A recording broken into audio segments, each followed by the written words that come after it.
not because of its greatness. Or Abdullah is going to spend this blessed night in prostration before his master, begging Allah subhanahu wa ta'ala for his mercy and forgiveness. This is not Abdullah's intention. Abdullah has been waiting for a Friday evening. He's been waiting for this night because this is the night in which Abdullah is going to break the teachings of Allah and his Rasul sallallahu alaihi wasallam. This is the night in which Abdullah, he's going to go against the sunnah and the practice of Rasul sallallahu alaihi wasallam. This is the night in which Abdullah is going to acquire the displeasure of the Almighty Allah. This is the night in which the curse of Allah is going to descend on Abdullah. This is the night in which Abdullah, he's been working hard all week. This is the night in which Abdullah is going to spend his hard-earned halal earnings. He's going to spend them the haram way. Tonight's the night in which Abdullah, he's going to sin. He's going to fornicate with his eyes by looking at haram. He's going to fornicate with his ears by listening to haram. He's going to fornicate with his mouth by speaking to haram. Tonight's the night in which Abdullah is going to chill and thrill. Tonight's the night in which Abdullah is going to flex and relax and going to pub and club. Tonight's the night in which Abdullah is going to purchase a spliff or two. Tonight's the night in which Abdullah is going to take a tablet or two. Ecstasy, call it whatever you like. Tonight's the night in which Abdullah is going to break the teachings of Allah and his Rasul. He comes back from work. It is 6, 7 o'clock in the evening. He rushes home. Picture this in your mind's eye, because many of you know people that I'm talking to. It is so possible that are many of us in this gathering that behave exactly like Abdullah. It is a Friday night. He comes back from work, 6, 7 o'clock in the evening. He rushes home to take a bath. He takes a shower, and then he comes out of the shower and he takes out the clothes that he's reserved specially for a Friday night. And you know the clothes that I'm talking about. Those that look absolutely slick. He takes out these clothes and he stands before his large mirror and he puts on these clothes. The guy loves what he sees. He can see himself wearing these clothes. This is enough to send this guy to the 7th heaven. He takes out his comb and he flicks his hair, and now he jumps into his Subaru or his convertible, call it whatever you like. He jumps into his GTI and he turns on the music, and now he's got Tupac. He's rocking the street, and Abdullah, he's sitting in that car, and the guy's moving.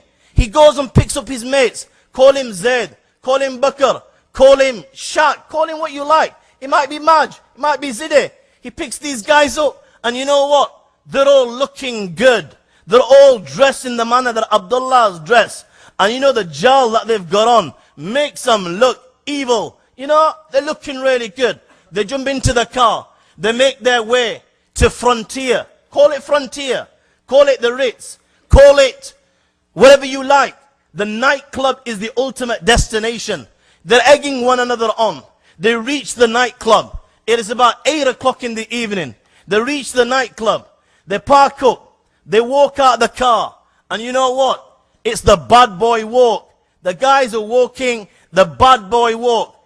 And they're talking the bad boy talk. And you know what I'm on about, because you've seen it.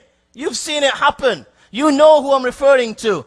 They're talking the bad boy walk, and they're walking the bad boy walk. And just as Abdullah says, outside the nightclub, there's a supplier or two. And just as Abdullah said, they find that the spliff is cheaper than a cigarette. The tablet, it doesn't even cost $1. It is so cheap. They purchase a tablet or two. And they get to this nightclub. And when they reach this nightclub, you know what?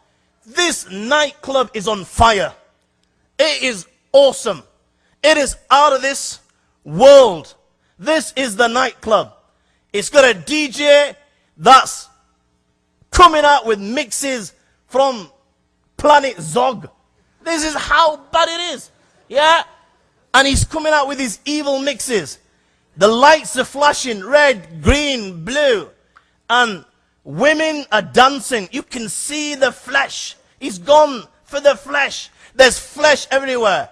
Women dancing everywhere. This place is alive and kicking.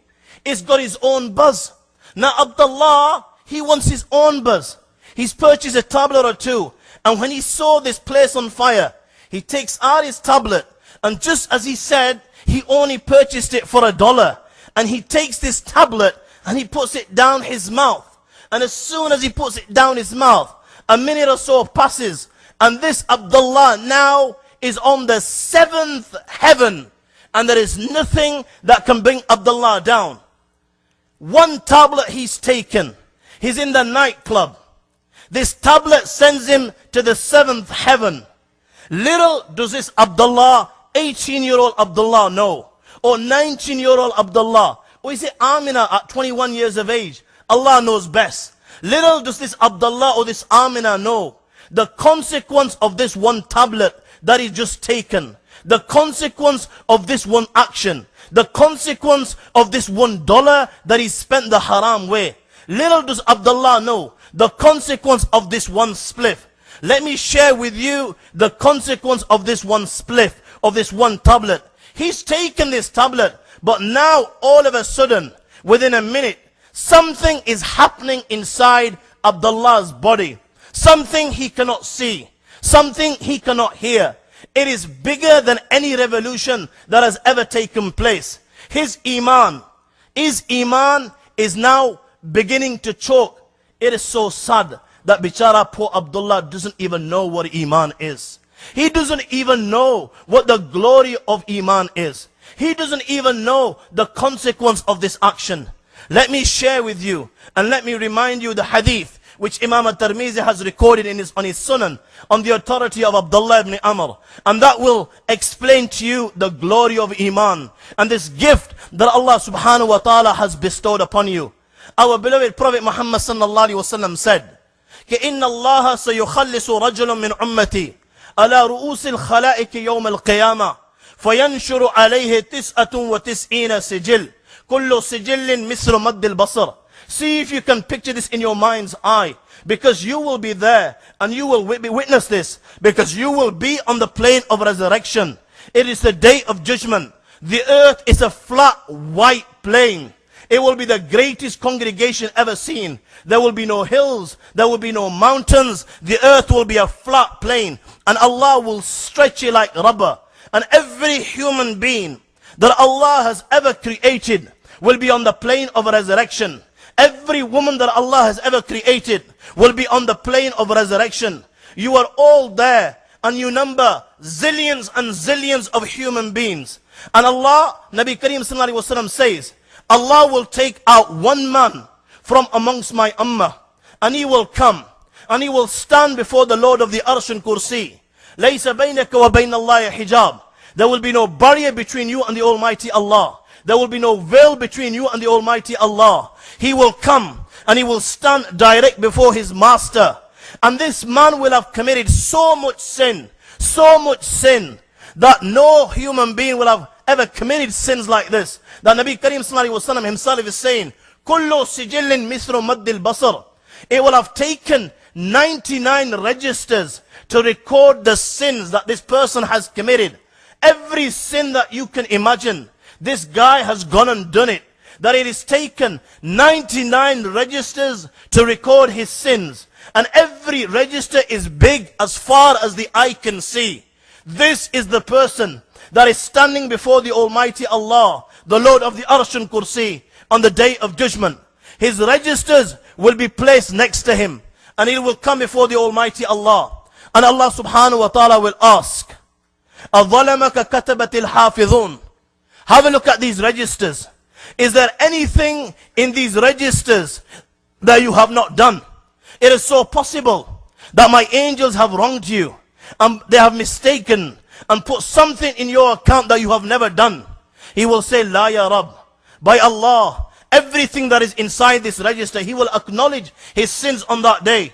And you will all acknowledge your sins on that day. ينبأ الإنسان يومئذ بما قدم وأخر لا يخفى على الله شيء. Because nothing can be concealed from the Almighty Allah.